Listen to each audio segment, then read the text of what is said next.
Shaw TV, your local voice.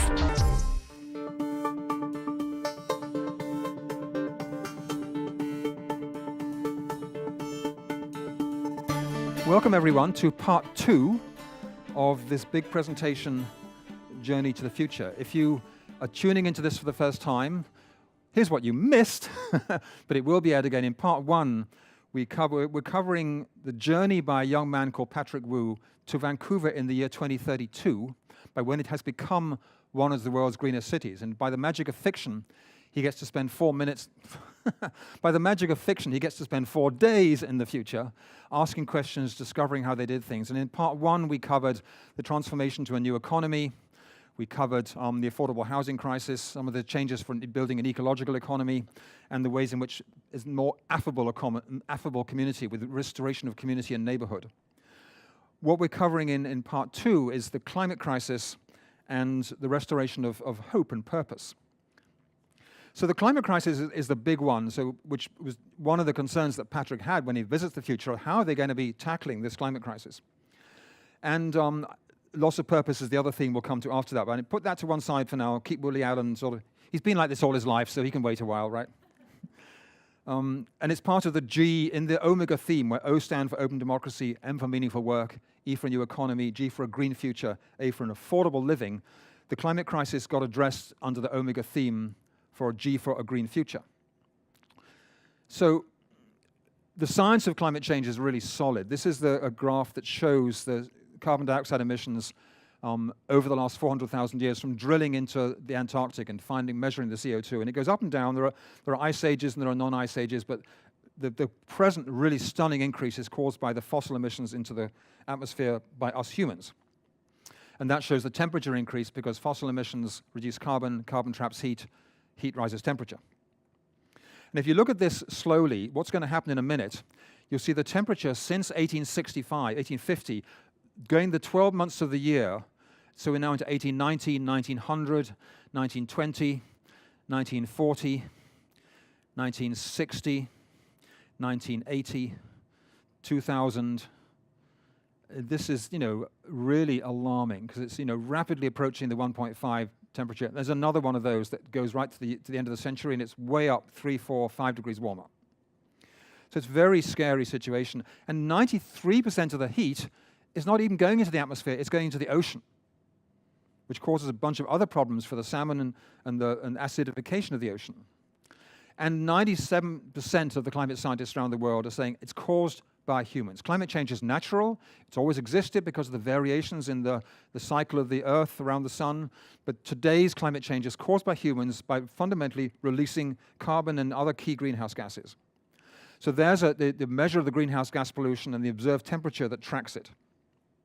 So I spent 25 years working in the field of climate change. This is my recent major book on the solutions to the climate crisis. And this is what we saw just recently. This is last year, forest fires. This is forest fires this year in Fort McMurray, getting more intense as the climate is getting warmer and drier. And then we have the opposite with extreme flooding. So more of these intense activities, whether they're in Calgary or in the Philippines or whatever, they're happening because of the increased heat in the atmosphere. At the Paris Climate Summit last December, the agreements they made are still heading us towards a great collapse. The current commitments made by the nations are on plan for a 3.4 degree, temperature increase at, that kind of level. And that's disastrous. It's beyond catastrophic, is the way the scientists describe it, compared to where we need to be for a great transition. And the last time the world was 3 degrees warmer, the sea level was 25 meters higher. Not 25 inches, 25 meters. And James Hansen, who's the top climate scientist with NASA, he was till recently, saying we could be looking at a 2-meter sea level rise by the end of this century. 25 meters, just so you know, is more than an 8-story building when you're planning and thinking ahead for the future. And once you pass 2 meters, the processes of nature are getting out of control with the escaping methane and things like that. This is Vancouver with a 2-meter sea level rise, because the whole delta of the lowlands of the lower mainland were washed down by the ice ages, so they're all at sea level. So there we see massive impact. And then once that started, there's a 20-meter sea level rise on Vancouver. So we're losing 75% of the trade happening in British Columbia. The whole airport's gone, the I-5 to Seattle, all of the marine shipping infrastructure, all underwater. So this is a mega, mega crisis we really have to address. And furthermore, a 2-meter sea level rise means every single beach on the planet is gone, because most of them are within that 2-meter rise level. So there will not be beaches by the end of this century for our children to play on. And what that means and how many million years it takes to generate a beach and make the sand is really a very, very serious issue. But climate denial is still being fueled, by the Coke industries in America, by people who are just determined not to accept evidence. And Donald Trump himself says that the concept of global warming was created by and for the Chinese in order to make US manufacturing uncompetitive. I mean, this is one of 10 conspiracy theories that he buys into. So it's a question, when people are still denying the science, they need to ask, why is it that they're denying the science? Saskatchewan made climate denial official provincial policy back in May when they said that, there are those who want to shut down parts of Saskatchewan's economy, put thousands of hardworking people out of work, all in the name of some misguided dogma that has no basis in reality, which is clearly a reference to climate change. So, but let's get this in perspective. Without fossil fuels, we wouldn't have developed the science and engineering. They built the industrial age. They built the modern world. Half of us would not be alive because we wouldn't have had the advances in medicine. And we certainly would not be able to do advanced engineering, solar voltaics, or electric vehicles. We needed fossil fuels to do that. And so think of them as the launch ramp for the solar age. Once we're generating solar energy directly, it's good for 1 billion years. It's a long time till the planet Earth, till the sun starts turning into a red giant, I think it is, and we have to evacuate. And every year that passes of those 1 billion years, solar energy will continue to get cheaper and more efficient. And so we need to say farewell and thank you to all those people who've worked so hard to bring us the fossil fuels that enabled science and engineering to develop and move on to the solar age. And it's a choice. It's a real clear choice as to which way we're going to go. And one of Patrick's reasons for going to the future to see was how did they tackle this successfully? What were they doing to make a difference? And it is a struggle. It's a clear struggle between the same forces of corporate plutocracy on the one hand and social democracy pulling in both ways. So there are 5 fundamental solutions to the climate crisis. The first is simply 100% renewable energy, replacing all fossil fuels. Second is no more industrial meat, for reasons I'll come to. The third is to restore Earth's forests and stop tearing them down and burning them. The fourth is to eco-sequestrate the carbon, suck it back out of the atmosphere into Earth's forests, farms, and ranch lands. And the fifth is to build a restorative economy instead of a destructive economy. And so the livestock industry is actually causing 15% of global warming for meat and dairy. And the scientists are saying we do need to eat less meat if we want to avoid dangerous global warming. In China, they're actually saying in their recommendations officially, time to eat less meat, folks, because they've got huge concerns about the climate crisis in China because a lot of their land is subject to flooding around Beijing, Shanghai, Tianjin, and to drought. And in Denmark, they're talking about a climate tax on beef now and dairy to sort of bring the message home. But really, the secret of changing to less meat is to learn how to cook good vegetarian and vegan food. This is my wife's cookbook. I declare my conflict of interest here. I'm lucky I get married to a top chef. But once you enjoy vegetarian food, and I've been vegetarian since I was 20, and I'm totally strong and healthy on it, don't get sick. It's all about good cooking and learning how tasty, delicious food can be, whether it's in smoothies or in salads. And this woman here, Mimi Kirk, is, eating on raw food, and she's 75, 74 years old, so she's thriving. There's no damage to our health whatsoever from eating far less meat. So building a local food economy is part of our solution to climate change. This is in Vancouver, by UC Place. This was dead asphalt for years and years and years until Michael Abelman from Salt Spring got together with a colleague in the downtown east side and started harvesting food in these containers. So if someone comes along and says, well, I want to develop this land now, they just take the containers somewhere else. Now they're feeding people in the downtown east side with all these fresh greens. And the many young people who want to get back into growing their own food, in a healthy kind of way, in all sorts of spaces in the cities. Patrick finds food being growing all over the place. And the children are getting out of the schools, into the farms, into the little places by growing food. This is an example from the present of a schoolyard in Brooklyn, New York. It was full, just asphalt, boring as hell. The parents raised $1.25 million, brought in the topsoil, built a greenhouse, and transform the whole yard into a place for outdoor classrooms, children engaged, grow the cabbages, weigh them, do the mathematics, sell them, all that sort of stuff, right? And then also Patrick, my character who goes to the future, Patrick Wu, he's 24 years old, spends a day and a half on a farm. It's a 50-hectare farm on the Fraser Valley. And there's an ecological village within the farm there where people who are only allowed to live in the village if they're farming the land. So no regular commuters can buy that land, but they're building the village. And farm villages are as ancient as history. All farmers have lived in farm villages close to the land, whether they look like this from ancient England or like this from, I believe, Hobbitland. The young farmers are building their own villages on the land and farming organically. So the other big shift he discovers is the change to 100% renewable energy. And one of the strengths of being able to go to the future is Vancouver has already voted to make their commitment to get to 100% renewable energy. So it isn't just a little policy on the side, it's driving their staff's agendas and their budgets and their menus and everything like that. So there's a deep commitment. Last week, the city of Oslo voted to slash its emissions by 95% by 2030. The remaining 5% because they may not be able to control big distance trucking they don't know yet. This is the kind of commitment that's needed to tackle the climate crisis. Really, I think we need to get to a zero carbon by 2030 to address the scale of the crisis, really. Denmark is saying the whole country will get to zero carbon emissions by 2050. And they're laying out the details of when they're going to reduce their electricity, their coal-fired, their gas-fired, and exactly how they're going to get there, built into the government's planning. And the attitude behind this is simply just determination. That's an image from World War II. It said, whatever the crisis, however difficult, we're just going to do this thing and make it happen, right? So that the impulse on the streets to protest, to demand the changes, to get the shift off carbon into renewable energy is really powerful. And whether it's to stop offshore drilling, to divest entirely from the money that's supporting fossil fuels, this is Berlin successfully divesting. So success that was announced today, and actually, basically the Northern Gateway pipeline is not going to happen because the government environmental assessment was overturned because they didn't consult First Nations sufficiently. And the struggle to stop natural gas produced by fracking. Fracking is poisoning the water in the watersheds. Germany has banned fracking, France has banned fracking, New York State has banned fracking. And so we need to understand that LNG means leave it in the ground. Reposition the understanding of what LNG means. We can't afford, we can't fight climate change by burning more fossil fuels. It makes no sense. And natural gas has as big a carbon footprint as coal because of the fugitive methane emissions that come out in the process of fracking.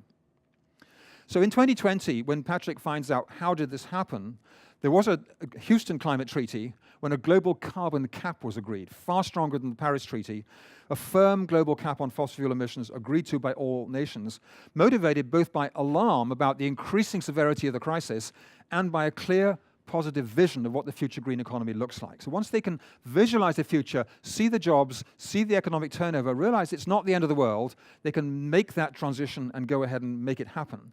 As a result of that, there's now national carbon caps.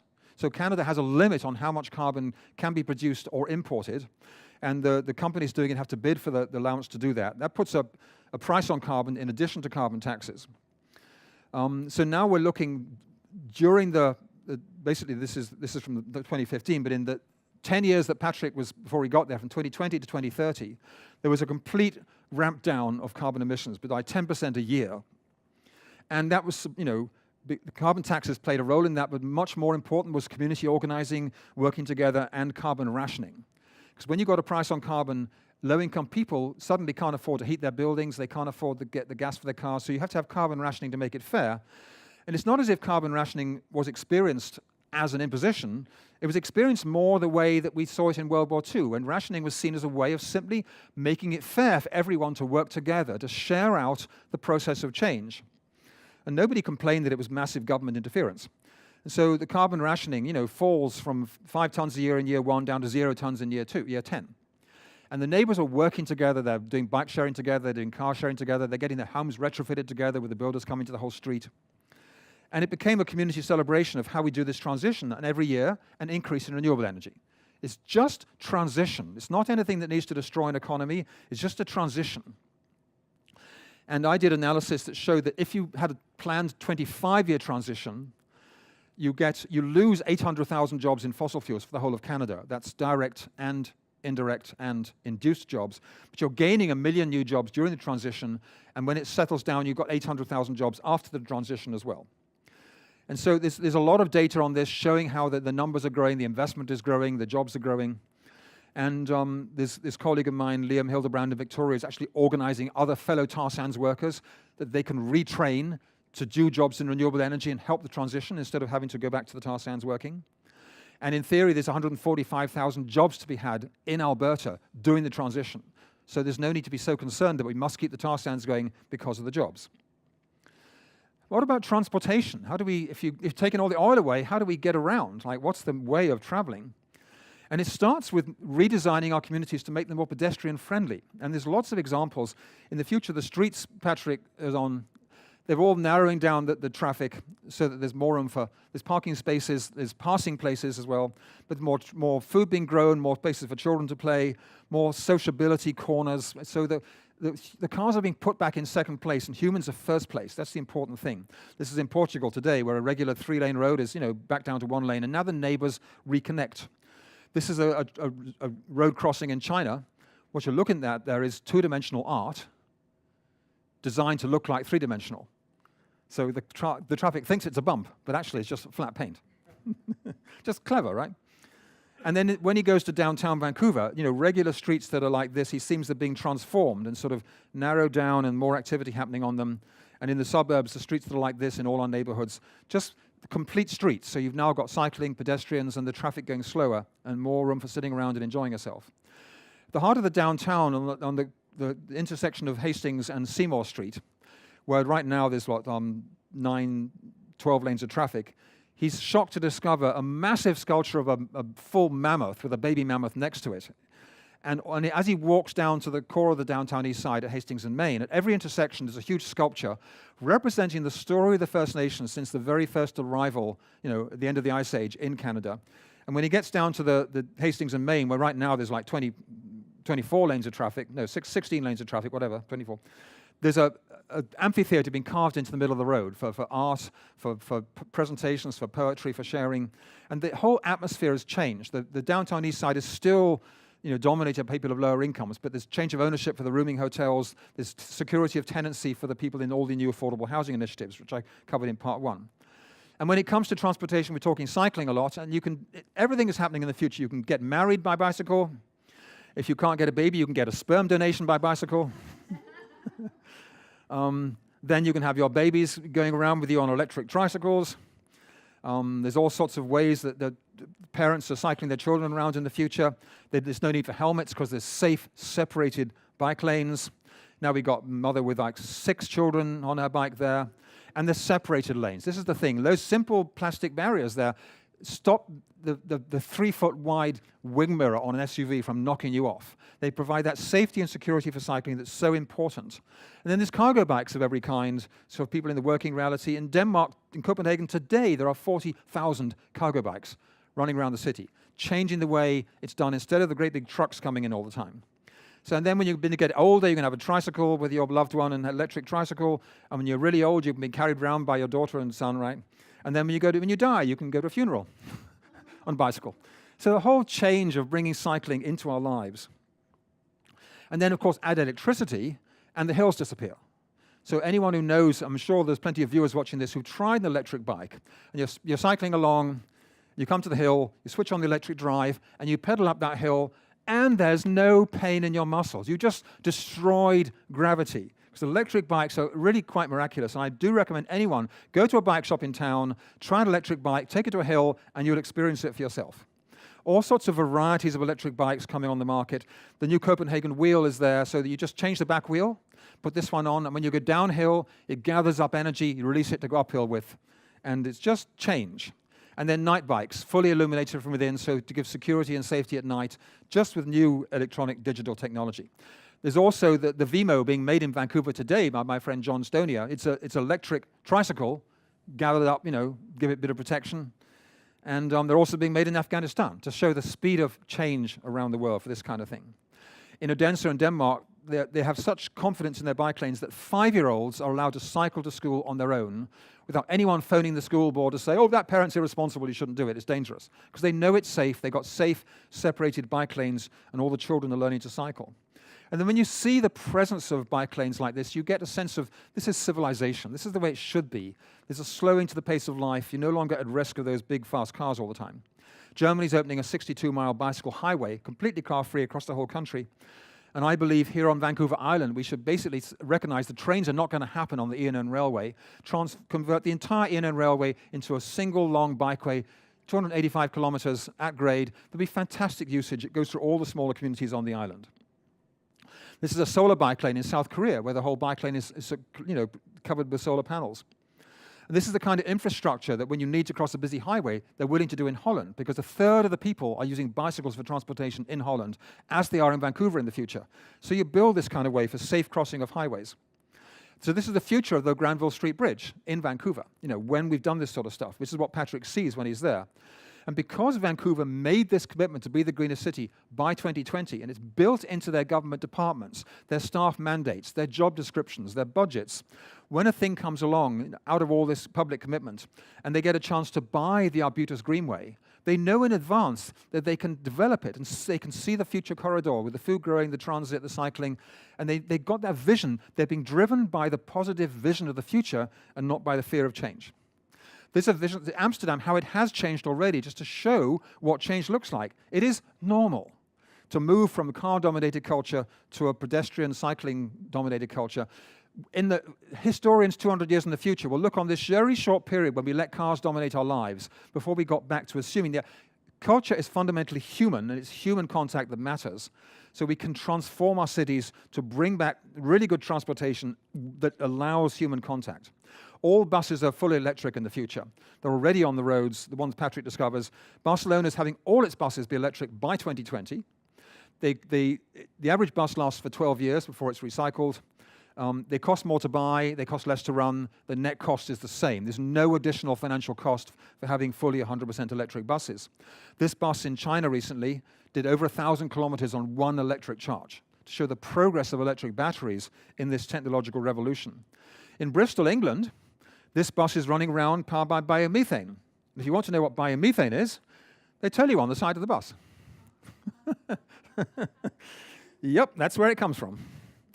And in Curitiba, Brazil, they've got this very simple thing where you go up a ramp and you load on the level into the bus. So if you've got a wheelchair or a pushchair with children, it's easy loading into the bus without any problems like that. And this is in China, where they're developing this is a bus. And when the roads are congested, the bus goes over the cars. It's not happening yet, but this is the technology they're looking at developing.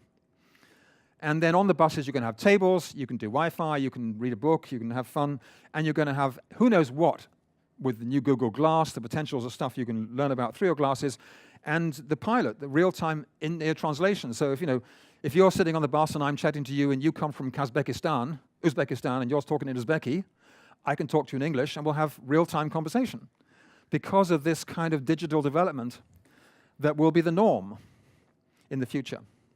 And then bus shelters. Patrick discovers all this creativity in bus shelters where people are basically, the neighborhood associations have taken over building the bus shelters to make them creative, to do them the way they want, to have fun with them, have more fun with them.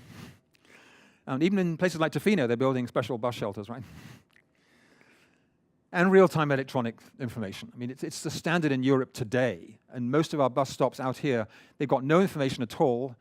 If you're lucky, it's in two-point typeface and covered in mud and you can't read it. So just normalization to have electronic information at all the bus stops. And then car sharing is a really big thing in Vancouver. There are five car sharing groups. And believe it or not, in today's world, long before Patrick gets there are 100,000 members in this one car share co-op in Vancouver today, and there are 4 other car share co-ops. So car sharing becomes normal, and then electric cars become the norm. So there's no gasoline cars happening at all in Vancouver in the future. They're all electric. This little car in northern Spain, electric, when you want to park it, it folds up, fits into a nice little space. And so on Salt Spring right now, there's over 75 electric vehicles because the community is working together. It's an island. There's no range problems. They're buying second-hand electric vehicles from a company called Motorize in Sydney.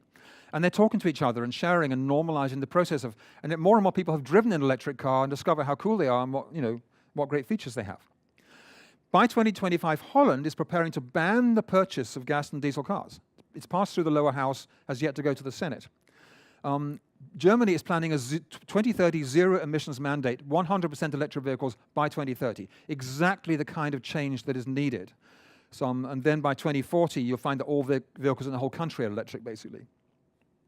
Norway is assuming that all cars will be electric by 2025, and India too is working on a plan that all cars will be electric by 2030. So it's not a far stretch to see Patrick being in the 2032 and discovering all the cars, all the buses are electric already. Tesla took almost 400,000 advance orders for the cheaper Tesla. It's 35,000, and they get up to $10,000 rebate on that in America. And then we get the normalization of solar electric car charging and shading at the same time. These becomes normal in the future. And in Britain, they're planning a whole electric charging lane with new technology. So as you're driving along the road, you can recharge from under the road. They're just, it's the way they're thinking about the future of electric transport, zero carbon. And it's driven by the falling price of electric vehicle batteries. That curve, coming to all these different studies, when it hits the pink line down here at the bottom, the cars are cost competitive with conventional cars. So around between 2020 and 25, it's going to cost the same to buy an electric car with a 300 or 400 kilometer range than a regular car. So any car company that's not doing electric cars will be going bankrupt. And that means also there's less much demand on the oil, so you get this second oil crash with the price of oil down at $20 a barrel because the people are not buying oil anymore, they're driving electric cars. So any oil company not done transition will be going bankrupt as well. So we have to plan for this sort of stuff. Trucking is changing too. This is the longest range truck in the world. It does a 300 kilometer range. It's not an 18-wheeler, but it's 18 ton. But they get, there's no loss of speed up the hills with electric trucks. They just sail up the hills, same as on the flat. In Sweden, in America, this company, Nikola, it's a hybrid electric compressed natural gas truck where the electric battery's got a range of about 100 kilometers, 120 kilometers, or maybe miles. And the compressed natural gas recharges the battery as it's driving along, so it can go 1,000 miles on one tank of gas. In Sweden, they're going a step further, where the company Scania is planning a future electric truck that'll do in-road charging as it drives along as well. Because they know that there has to be massive change for trucking. And they're a trucking company. They want to be ahead of the curve. As a result of all this, air pollution has simply vanished in Vancouver of the future. It just doesn't. There's no fossil fuels being burnt. There's no air pollution. And people are just... And it's quiet. Electric vehicles are quiet. So the sense of the atmosphere in the city is just like really beautiful and peaceful. Electric ferries are coming in. This is came in last year in Norway. This is a 20-minute trip, but the battery range is increasing each year, so they'll get to the bigger ferries later. Then railways, wherever every railway can be electric, can be run on solar and wind and geothermal energy. And in France, the French National Railway System is now doing a partnership with the Louvre and putting digital art from the Louvre on the roofs, on the ceilings in the trains as of this August. So when you travel around, there's something by, who's that famous French artist who did all the waterfly? Monet, there you go, thank you. So I love this fusion of stuff. Now, also in the future, there's a Hyperloop happening for goods being shipped from Vancouver down to San Diego. And the Hyperloop is being developed, and basically you take a tube 2 meters wide, you have a fan to extract all the air pressure, running it on magnetic attraction, and these things are traveling at 1,000 kilometers an hour, both for goods and for passengers. So in the future, all this is being developed right now by investors. The potential for traveling between cities in this kind of way at high speed is in the book it's happening, put it that way. And part of it is driven by the falling price of solar energy, a 100-fold fall in the price of solar since the 1970s. So the normalization of settlements that are fully solar, new community in Japan, community in Germany before, the whole soccer stadium in Taiwan, around the world, the normalization of solar energy. And costing $1.50 a watt in the future compared to today, it's between $3 to $4 a watt, so half the price, which means that you've got a much quicker payback. And if you don't put solar on the roof, you're going to be losing money up to $1,000 a year. This is all the schools, like Salt Spring School right now, the Gulf Island Secondary School has got a 21 kilowatt system on its roof installed by volunteers in the community. And all the income coming in that saves the school district money is going as a scholarship for renewable energy or to study climate change for students from the high school. And in Nelson, they've set up a community solar garden. So if you've got a house that's all shaded and you want to have solar, you can invest in solar on the community garden and have the same return on investment and be contributing to a solar future.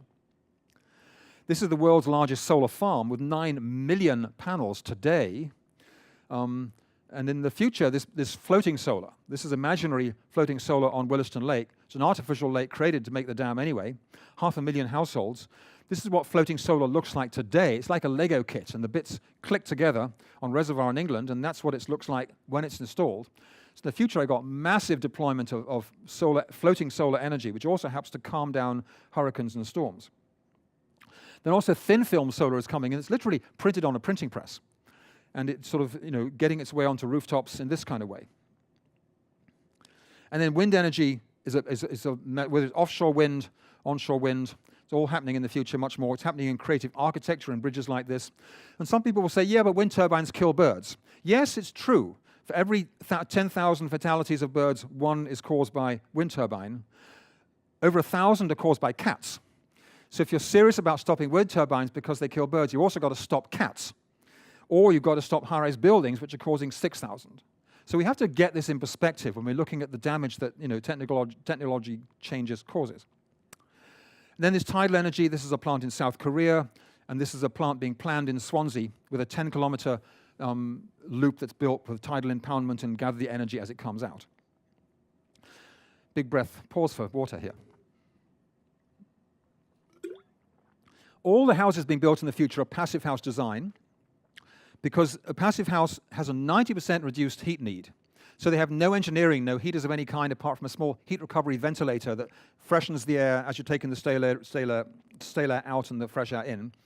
And the Bernhardt father and son are building them in Victoria. They only cost 4% more, but they have no heating bill when you buy them, so the cost is rolled into the regular financing. There's no net additional cost with the financing of passive houses. And because they're so effective and so cost effective, there's a triple glazed window that's part of them all. In Brussels, as of last year, every new building, large or small, must be built to the passive house standard. And so when Patrick gets to the future, he discovers since 2020 in Vancouver, every building had to be built to the passive house standard. So increasingly, all buildings are like this, and building retrofits are also done to the passive house standard to sort of reduce the energy we need in existing buildings and move off fossil fuels. In Stockholm, they're heating 80,000 apartments with heat from treated sewage. Using a heat pump technology, there's energy in that sewage. The Sianu First Nation down in Metchosin by Victoria are using ocean heat to heat their buildings, and so is Brentwood College in Mill Bay. So there's the college, and they superimposed on it, there's the structure where they put loops in the ocean, and that's where the heat comes from. And they've been doing it for coming up 15, 20 years now. In Vancouver also, they're getting district heat for the Olympic Village from sewage-based energy. And this project in Okotoks, Alberta, which is now 8 years old, is using stored solar thermal heat. So those are solar thermal panels on the roofs, not solar electric panels. And on the community garages, they got a whole rows and rows of solar thermal panels, gathering all this energy in the summer when they don't need it, and storing it underground in the energy center. When it's put into rocks, which rocks get warmer and warmer, and they bring it back in the winter. So when it's minus 20 in January, the heat, 90% of the heating comes from stored solar energy. And this technology is being done widely in the future, as a way of doing stuff. And right now, this village is being planned for Denmark for this fall, 100% self-sufficient in energy and water and food. To be water waste recycling as green as they come starting. Now, here's the thing. In today's world, 65% of British Columbians said they want a commitment to phase out coal, oil, and gas and replace them with renewable energy. 73% of British Columbians want to see a legally enforced cap or limits on carbon pollution, the stuff that's happened in the 2020 treaty globally. 75% of British Columbians think protecting the climate's more important than building pipelines or further developing the tar sands. And 92% of British Columbians want to see a plan to develop jobs in renewable energy. So the momentum is there. So imagining Patrick being in the future in 2032, when all this stuff has happened, it's not a big stretch. We're already on board with the need for this change. So how do we get there? And I'm going to pose that question and then put it to one side, because I want to bring up one other big issue before we get to how we get there, which is the loss of purpose that we addressed earlier, the Woody Allen problem. Why am I here? What's life about? I wish I'd been born as someone else. So what is it all about? This is the big question. We have been searching for stories and meaning ever since, we started expressing ourselves 60,000 years ago. Animism, polytheism, monotheism, mysticism, the Enlightenment philosophy, right the way through to consumerism, which is like what we have as our story today, like make more stuff, earn more money, he who's richest doesn't, and there's a loss of purpose. People were drifting around. So it raises the bigger question, is there purpose in the universe? Or is it all just random chance? Mainstream biology and science will say it's just all random, there's no free will, there's no purpose, there's no direction, and what makes you think you're any significance whatsoever? There's a trillion stars in a massive universe. How can you think you're significant? I'm significant, he says, screamed the dust speck. So this is, in scientific circles, this is a quite common way of thinking. However, big pause, you have 7,000 trillion atoms in your body, 7,000 times more atoms than there are stars in the whole universe, all self-organized to create you over 14 billion years. And if that isn't friggin' amazing, I don't know what is. We're not insignificant with incredible accumulation of wisdom by nature, and we are conscious, self-organized stardust. So self-organization is a big part of understanding biology, of how how water molecules form crystals like this. We don't really know how it happens. How do they go on to form these incredible bacterial filaments? How do some form Romanesco broccoli and other atoms form babies? There's an incredible complexity of atomic structure and molecular structure going to create all this. And so then we stand in the universe asking, what's it all about? And it raises the big question, do we live in a spiritual universe or a material universe? It's a big divide. A lot of scientists are very unhappy talking about spirituality, psychic developments, anything like that. It's all rather taboo. But the realm of consciousness studies become important. Now, I read New Scientist every week, and they're increasingly discussing the nature of consciousness. Like, what is consciousness? We know it exists, but they can't pin it down. So what is consciousness? It's very difficult to say that only humans have consciousness. Anyone who raises animals, you're looking at dogs, you're living with a conscious being. Descartes, back in the 1600s, did vivisection on dogs because he was sure they were just machines. Hence the dualism that he developed philosophically. But that is a living, conscious cat. Are cats just dancing robots? Da-da. Or is there more? And if I have consciousness, where did it come from? This is a really important question that bears on all these crises on the planet that I'm talking about, right? And here's the thing, leading neuroscientists and Buddhists are now agreeing that consciousness exists everywhere. We live in a pan-psychic world of consciousness. And this is Christoph Koch, who worked with on this major work on consciousness research, and he came to the conclusion that we live in a panpsychic universe when you're looking at the origins of consciousness, tracking it right back. And this is Adrian Nelson put a new book out, the same conclusion, interviewing the scientists, interviewing the neuroscientists. The conclusion that consciousness exists everywhere is profound. This is David Bohm, one of the leading quantum scientists, saying a rudimentary consciousness present even at the level of particle physics. So yes, the atom has a rudimentary kind of consciousness. Nothing to do with the content of consciousness, the thoughts and feelings, just the beingness, sheer buzzy beingness. Here's Max Planck, founder of quantum theory. I regard consciousness as fundamental. I regard matter as derivative from consciousness. Everything we talk about postulates consciousness. So now we're talking conscious molecules. Here's Edward Schrödinger saying consciousness can't be accounted for in physical terms. It's absolutely fundamental to existence. So now we're talking conscious, organisms and creatures. Consciousness all the way through the line, getting expressed in more and more complex ways as our brains get more complex. And through that unity of consciousness, we get that impulse to the sacred, to connect through whatever religion or form of prayer or meditation. We sense there's something bigger than just ourselves. And we find ways to connect to it, whether through prayer, through meditation, through ritual. Every culture finds its ways to connect to this larger thing because the science is now saying consciousness is everywhere. Why is this important? So And that this expresses the Buddhist and Hindu sense that if you go deep enough into pure meditation, you can experience pure consciousness as nirvana, getting everything else out of the way, thoughts, worries, whatever, next week's electricity bills, pure light. So the universe is not a purely material entropic reality, because entropy describes heat loss in a physical material world only. It doesn't consider that other dimension of existence.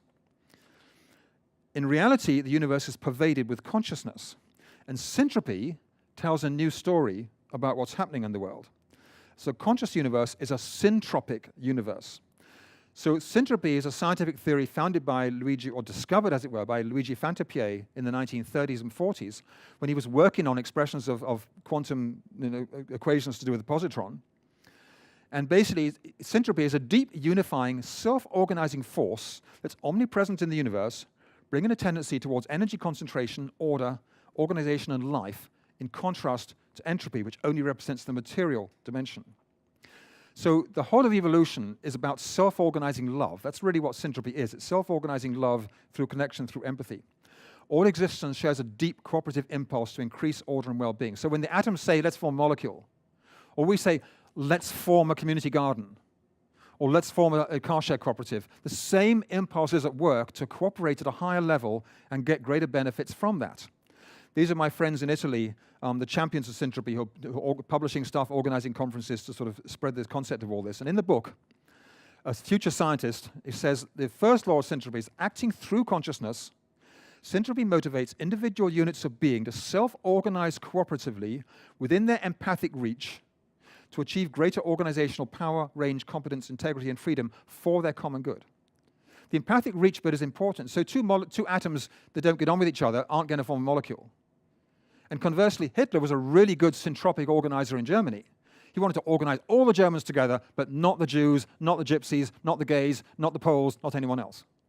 So within their empathic reach is the important phrase here. But the second law of syntropy says that in the long run, due to the deep fundamental unity of the universe, any unit of being that extends its empathy beyond its familiar reach will discover affinity with other units of being, because they all share the same consciousness. Over time, this entropic impulse will result in ever-widening circles of empathy until they embrace the entire freaking universe. So this is like really crazy out there, futuristic thinking.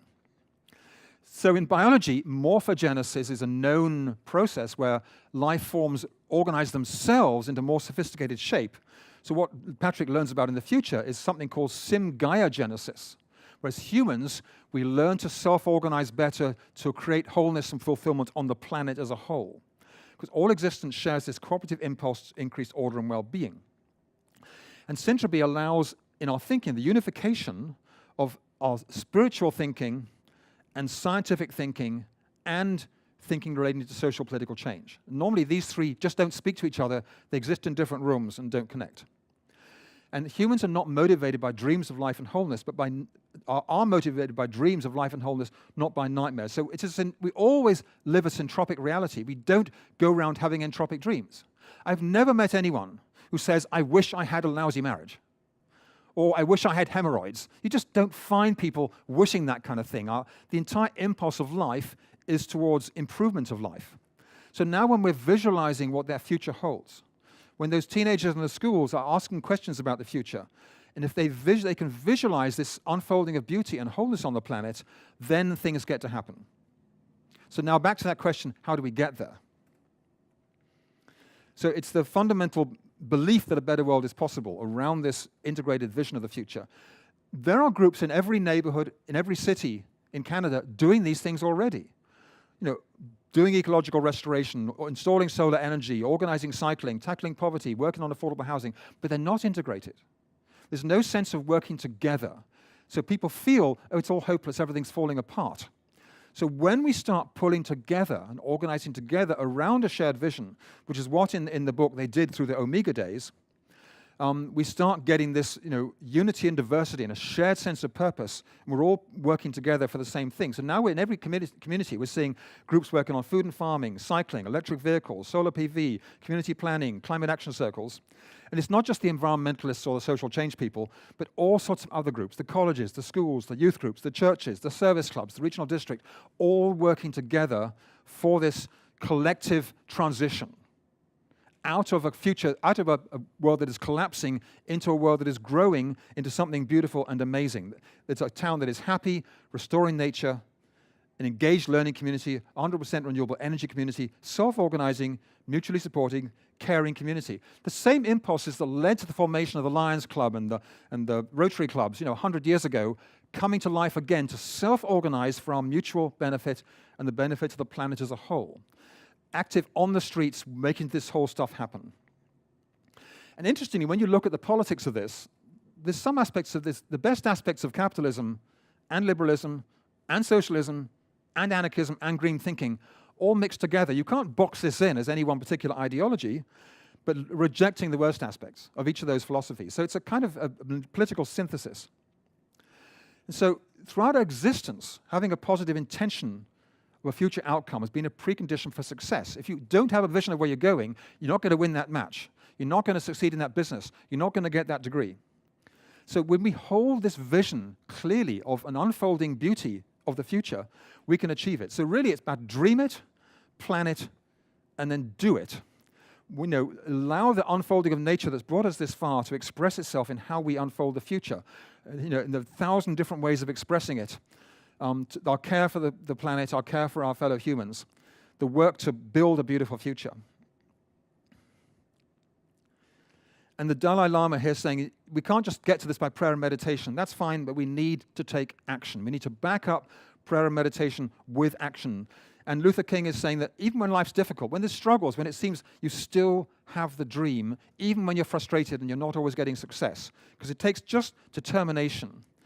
Our ancestors devoted their lives to ending slavery, to ending child labor, to winning the vote for women, the years of struggle, to defeating fascism, for goodness sake, putting their lives out there, struggling, fighting to end fascism and Nazism, to the struggle for civil rights they worked on for years, to the struggle for gay rights, still continuing because of the sort of recent tragedies we've seen.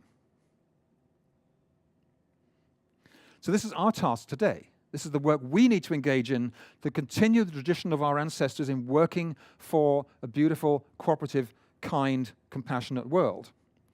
And if we don't, there's the threat of authoritarian corporate power. If we don't find these solutions, this building a new economy, generating the jobs, people are suffering will be attracted to people who are offering them simple solutions that are offering more disaster. And so we have to push hard on this thing. And it's the same struggle between corporate plutocracy and social democracy. And it's clear where we need to go. And one of the characters says in the book, it's a race between the expanding reach of our empathy as it stretches across the world, bringing love and intelligent cooperation for the good of all, and the clutching fear of tribal distrust made more powerful by modern technology. Which will win? So we don't know. When Patrick gets to the future, it's clear who's winning, but the climate crisis is still big. And if that's not tackled, there still could be major problems. So we have to win and create this beautiful world. So what is our future to be? Collapse is certainly possible. If you look at climate science alone, it's pretty intimidating. You've got to understand that if you don't have a vision of change, we're heading towards collapse. But so is a great transition, this building of a new world. It's just such beautiful artwork by Mark Henson. I love it. But it's up to each of us to choose and to act to make that happen. It won't happen on its own. So it's about change.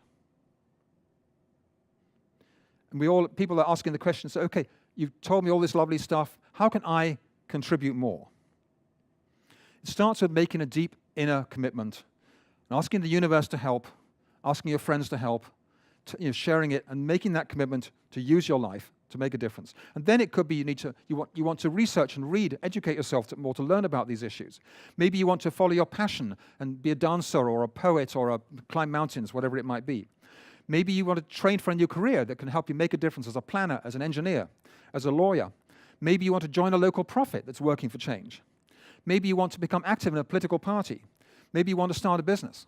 There are so many possibilities for finding a way to contribute to this vision of a better, beautiful world. And then to realize that our lives really matter. Our stories are beginning as we embrace this incredible period of transformation on our planet. And fundamentally, Cosintropy is about self-organizing love. And it's expressing love for the planet, for each other, in our lives and in how we work. And we're not doing it alone. In everything that happens, there's only 1% of us do this alone, write books and stuff. The rest of us do stuff together in community with friends. So basically, it's keep calm and reach for the stars, because those self-organizing atoms have created this incredible beauty and potential. And that's the end of my presentation. Thank you very much. We have time for questions. If you want to come up to the microphone. Yes, right off the top, you're bang on the nail there. Guy, can you hear me? Yes. I can't hear myself. Thank you very much, Guy. That was absolutely transformative, and I'm so pleased to have been exposed to your thinking, your writing, your book, your ideas, and I see the synergies in so much of my own life experience. And you and I, we both got gray hair, right? yeah, that too, man. You know, I've written a little bit myself about things, the ancient philosophy of Stoicism, and I see so many parallels between the ancient Stoics, and then they go back to pre-Platonic thought and this notion that you just introduced here. Everything old is new again, everything new is old again. I have millions of questions, but I got to run. Choose one. But yes. Yeah, that's basically it. Just thank you very much. I just want to give you my appreciation and for the way you've synthesized so many different streams. Well, the great thing is that, I mean, there's 940 endnotes in the book. So I didn't invent syntropy. No. I didn't invent Karshak-Ops. Someone else did. All these things are already happening in the world. All that happens when he goes to the future is pulls them together, say, here's what it looks like if we do this together. Thank you. That's great. Thank you. Anyone else? Come to the mic. Have courage. Express your thoughts, feelings. I'm Diane Babcock, and I've seen your presentation before, but I really am glad I saw it again, because it's just reaffirms everything. But I do have, it's a little bit selfish, I love driving. Right. Driving is a passion I have, and to me, every time I see, cars are pushed aside or they're out of the way, I'm thinking, isn't there some way to save them so that I can go out and enjoy my ride up the country and just, you know, take that pleasure drive. But you did say you're right in the country. Or anywhere. No, it's not so enjoyable maneuvering all the city streets. When I came to this meeting in the library today, down the Old Island Highway, and it's stop, jam, start, jam, traffic lights, stops. There's no pleasure in that, right? It's part I of will the admit, fun. I love driving myself. And electric cars are even more cool for driving. But in the city living, where human relationships matter, they're just stopping us connecting. They're causing loneliness. They're causing old folks to live alone. They're causing children to be separated. So this is the change in the city of Vancouver. There's still, between the cities, there's cars traveling, there's electric buses traveling, there's trains traveling. But yeah, I love cars as well. It's true. I founded the Victoria Car Share Cooperative so that more people could actually enjoy cars without having to own their own car. Yeah. Others? Thoughts, questions, disagreements? I'm glad that you brought up the vegetarian and vegan thing, because that isn't brought up very often. And I watched the documentary called Cowspiracy. Yes. And all the environmental organizations, they're not supporting that. And I was really discouraged when I watched that. And I don't know why that is. The environmental community has been slow to get on board with the reality that meat and dairy are causing global warming as well as fossil fuels, and actually shared a platform with a leading climate scientist. It was about 15 years ago, who huffed up and puffed and said, no, that's nonsense. Then 2 years later, he said I was wrong, because he saw the data that the meat and dairy is causing 15%, some say 18% of the climate crisis. And so we need to eat less meat and dairy. But vegetarian food is delicious. You just have to learn to use the spices and the herbs and mix things together. And I'm a perfect example of it. I'm coming up 70 and I hardly get ill. I can run 10 kilometers a weekend, 100% vegetarian food ever since I was 20 years old. Yeah, I agree. Okay, for thank you. that. Well, I think that's it. Thank you, viewers, for this. The book is called Journey to the Future. It's in the bookshops. It's certainly in the Nanaimo Literacy Center. What's its name of it? Let me say that sentence again. What's it called? It's in Literacy Nanaimo, downtown. And this is part 2. If you enjoyed part 2, look out for part 1 as well. And thanks to you all for coming. Thanks.